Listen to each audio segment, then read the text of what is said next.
These pictures are much different than yesterday's. There lived a little girl, Goldilocks. Very, very good. Oh, this little girl is good. She's not naughty like yesterday's, except that sometimes she forgot to do things that her mother told her to do. Yeah, she did. Fortunately, most of the things she forgot to do were small things. I need you to switch up here.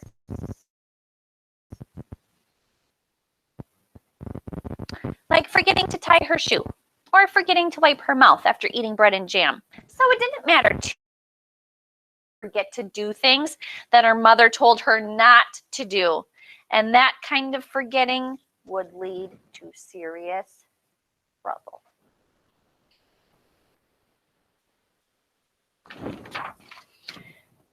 Very like the trouble that happened on the day of this story. It all began one Sunday morning when Goldilocks asked if she could go out into the meadow to pick flowers. You may go, said her mother, but make sure not to go into the woods. I've heard that a family of bears lives there. Yes, ma'am, said Goldilocks, and she picked up her flower basket and walked out the door. But very soon she saw a butterfly, and she began to chase it. And as luck would have it, that butterfly led her to the edge of the woods. And then, just then, Goldilocks saw a pretty yellow bird. And wanting to see more pretty birds, she forgot not to do what her mother told her not to do. And she followed a path up into the woods looking for pretty birds. And her mother had said, don't go in the woods. She forgot. Very soon, Goldilocks came to a curious little house there in the woods. And oh, she thought it was so pretty, and straight away she peeked in through the kitchen door. In the meantime, the family of bears who lived there had just left out the front door for a walk, while their bowls of porridge cooled off on their kitchen table. They're going for a walk. Goldilocks is coming right up as they leave. Yesterday the bears weren't going for a walk. What were the bears doing? Do you remember? They were going for a ride. Yeah, they were going on a bicycle ride. You got it. Good job, Tamia. Hello, called Goldilocks. Anybody home? Well, there was nobody home, of course. And Goldilocks should have turned around and gone back to the meadow. Oh, but it was ever so pretty and curious inside there that even though her mother had told her not to go into other people's houses without being invited, she forgot not to, and she went in anyway. Straight away, she saw those porridge bowls on the kitchen table.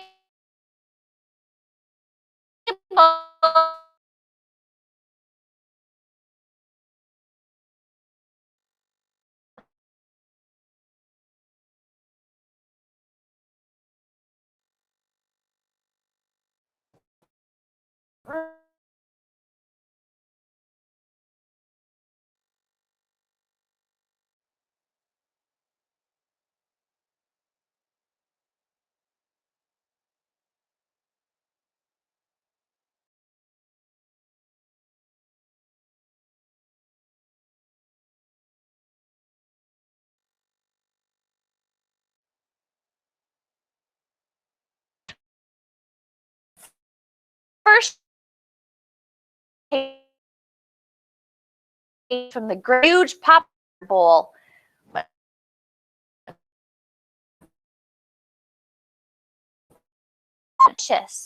Up.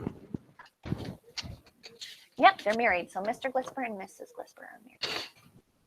Then she went into the parlor, and there she saw 3 curious chairs. Oh, Goldilocks thought they were the most curious chairs that she had ever seen. Yes, Kylan. In fact, they seemed so curious to her that even though her mother had told her not to use people's things without permission, she forgot. And she climbed up and sat down in the great, huge Papa Bear chair. Is she going to like that chair? It's going to be too... Put your hand down, sweetie. Oh, but after only a moment or two, she found that this great huge chair was much too hard for her. So she climbed down and she sat in the medium-sized mama bear chair. But this chair was much too soft. Look, she sank down in it. So next she sat in the wee small baby bear chair. And this chair she found neither too hard nor too soft, but just right. Oh, but when she leaned back to make herself more comfortable, it broke and it dropped her onto the floor with a crash. She never should have walked in that house here, right, Nizier?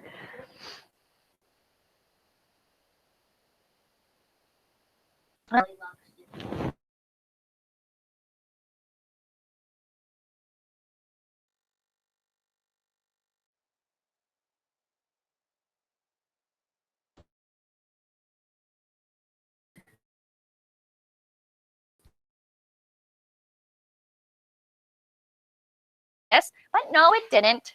Sadly, no. For just then, Goldilocks saw a curious little staircase, and she was so intrigued that she went up them. What is she going to find upstairs? The beds. At the top, she found an even more curious and pretty room. Just wait, honey. And even though her mother had often told her not to be nosy about other people's private business, she forgot not to.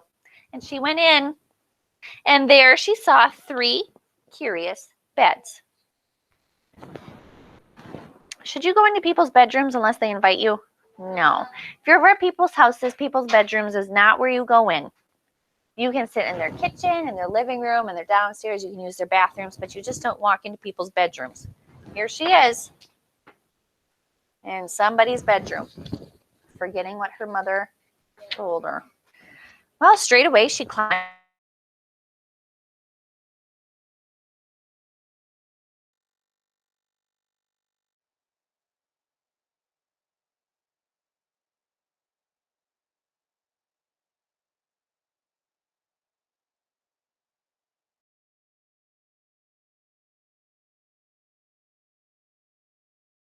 Great. And so at last she tried the wee small baby bear bed. And yes, she found it neither too hard nor too soft, but just right. And so very, very comfortable that without really meaning to, she fell right to sleep.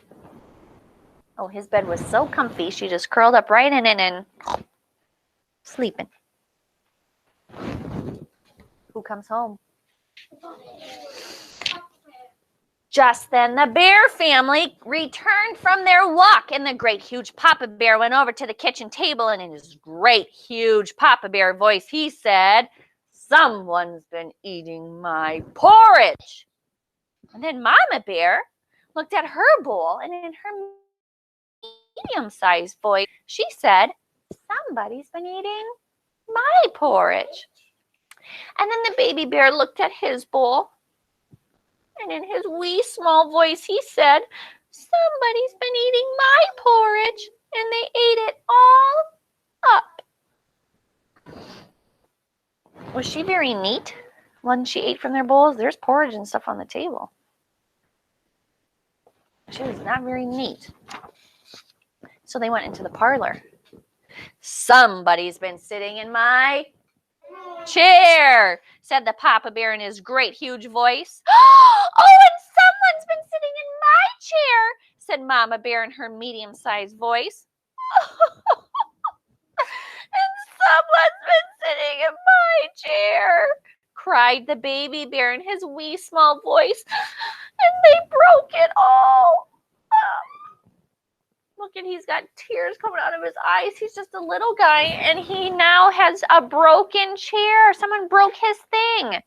Would you like it if I came to your house and used one of your things and broke it? No, you would be sad, and you would not want me to come back.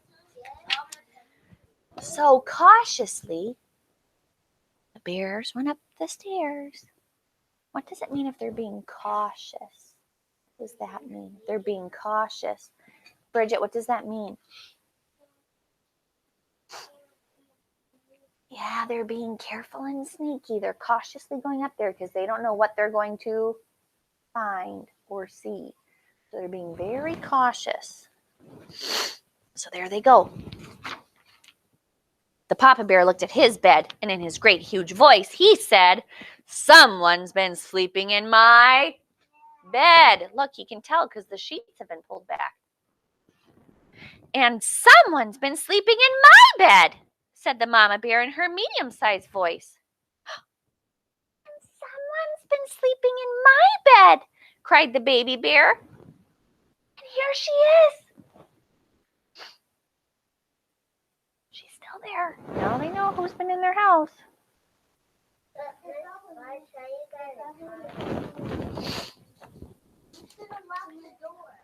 Then, yeah, they should have locked the doors.